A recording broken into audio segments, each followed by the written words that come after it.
你对白宇的第一印象是怎样的？在这个白宇身上，我就发现了，他在表演的时候，他会有自己的一个流程，而且非常流畅。我自己对他的一个评判啊，我觉得他的表演是比较清澈的。我这一点我是特别喜欢他。有没有哪场跟白宇的对手戏让你印象很深刻？之前拍的戏比较印象深刻的就是说我当了中信支行的行长，他还作为支行的行长，那么我完全是压他一头的，对不对？我见了他以后，我就觉得就夸他两句啊，但是他非常轻描淡写的说祝贺你。我说你很多我中信支行的装修你都帮我完成了，他说这是应该的。然后我说我们要好好合作。我就跟他握手的时候，他特别轻描，谢谢，走了。哎呦，我好闪那个地方了，你知道吧？但是我就觉得当时我那个状态也是比较准的，因为我没有想到他会闪我一下。你怎么着？你应该稍微就是表示一下，但是他没有，特别清淡的，哗就过去了。哟呵，给我闪了一跟头。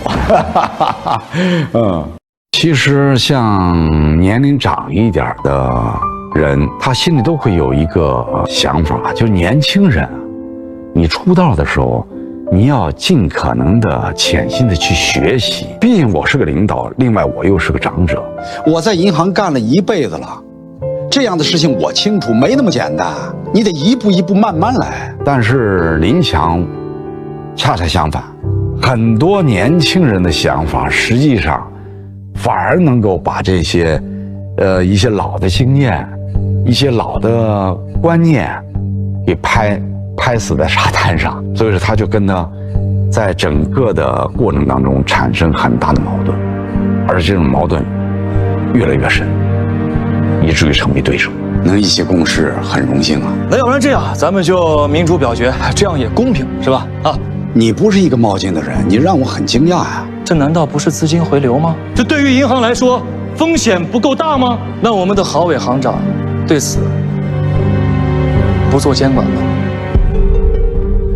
白宇，我就觉得这个演员的表演是清澈的。他在处理整个角色的时候，我就觉得他没有说很多的纠结啊，或者说是很多的强调啊，他完全用一种特别简单、直接的这种方式去处理。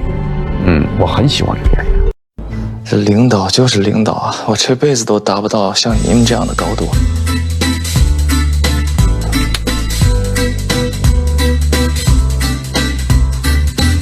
白宇，我们俩人一开始拍戏的时候，因为都有个初次见面、第一次合作嘛，我们俩人在一起聊天，他就觉得，哎，徐老师，后来被他叫，哎哥，就那种感觉，他就觉得跟你在一起，他特别舒服。白宇演的那个林强这个人物跟祝鸿山在一起，他也就觉得祝鸿山像一个大哥一样。他说：“哥，我就觉得你跟那祝鸿山那个人物特别像。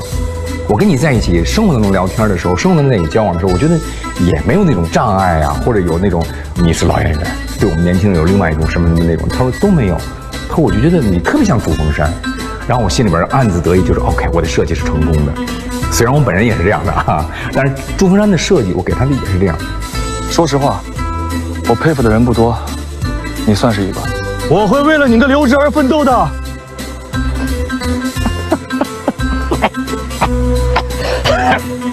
小子，狂妄！也许他会从他身上看到自己曾经有的影子，比如说他过去那种锐利的棱角磨圆了，他看到的林强就是他自己被磨圆之前的样子。规则就是规则，不能输给那些作弊的人。一开始都是在利用，其实人和人之间很多时候都是在相互利用。我利用你的聪明，利用你的才学，不也是在利用吗？中信支行缺一个副手，您这属于挖墙脚啊！你是一个有价值的人，所以才会被人利用。跟林强在一起工作一段时间以后，可能祝峰山突然会觉得，林强并不是一个简单可以被利用的棋子，而是一个可以合作的伙伴。他并不是单纯只是为了自己，他可能这个利益润泽了很多人。你看这小子好用啊！前途无量。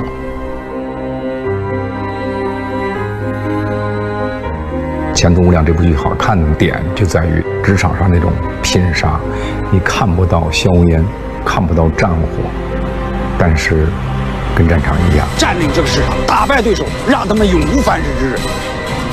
跟底下就没有查不清的账。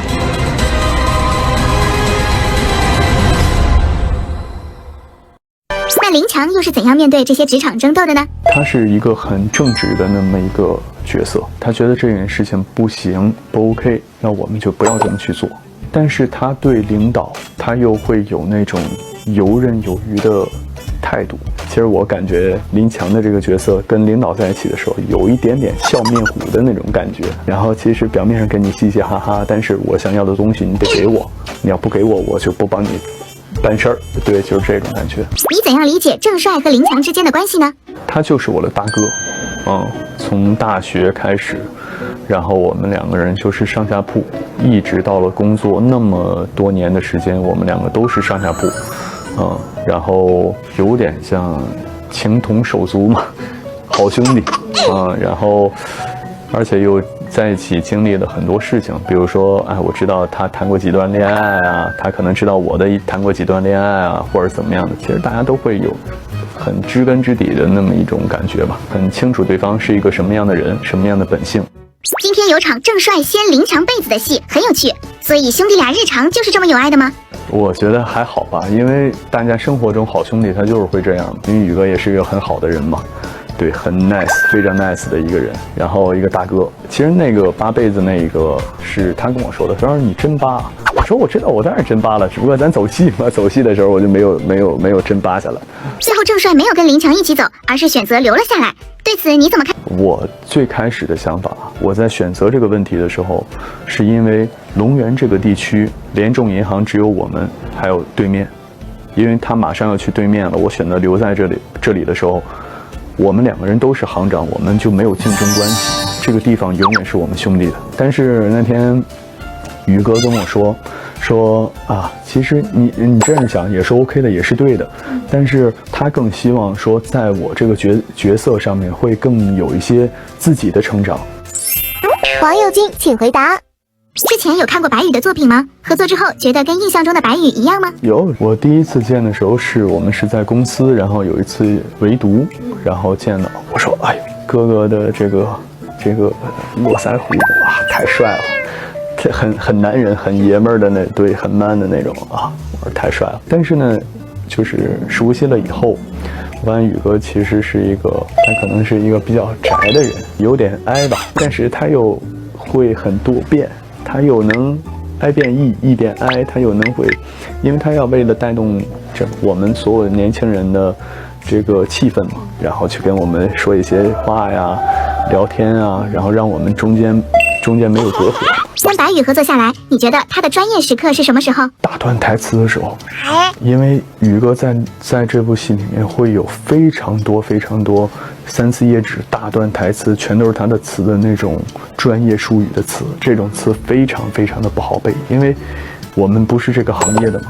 然后你说词的时候要有逻辑，但是你说专业术语的时候，你又找不到那种逻辑在哪儿，只能去死记硬背。我觉得那一次看他的时候，在行动的过程中，然后把台词说完，然后又说了那么一大段，然后那一次我是觉得哇，厉害。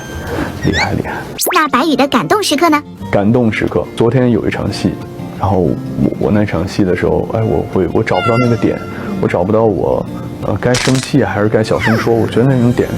演的时候我自己很奇怪，然后后来宇哥告诉我，你把注意力转到另外一个人身上去的时候，就能知道你自己可以大声的去朝他去嚷了。然后那一下，我觉得哇，厉害。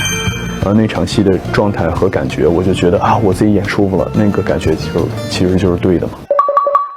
所以拍戏的时候还是会探讨一下。会，其实更多就是宇哥教我。偏多一些。有通过拍摄这部剧 get 一些职场的生存小技巧吗？其实在林强身上有学到。林强这个角色偏向于对上级，可能偏向于有点笑面虎的那种对，虽然我人比较正直，但是如果我想要一个东西，我得想方设法让你给我我觉得这个点还挺厉害的。然后就是有点像伸手不打笑脸人嘛，我嘻嘻哈哈的过来跟你说话，你永远不可能去打我一下或者抽我一巴掌，永远不会。所以这是我学到的那么一个点吧。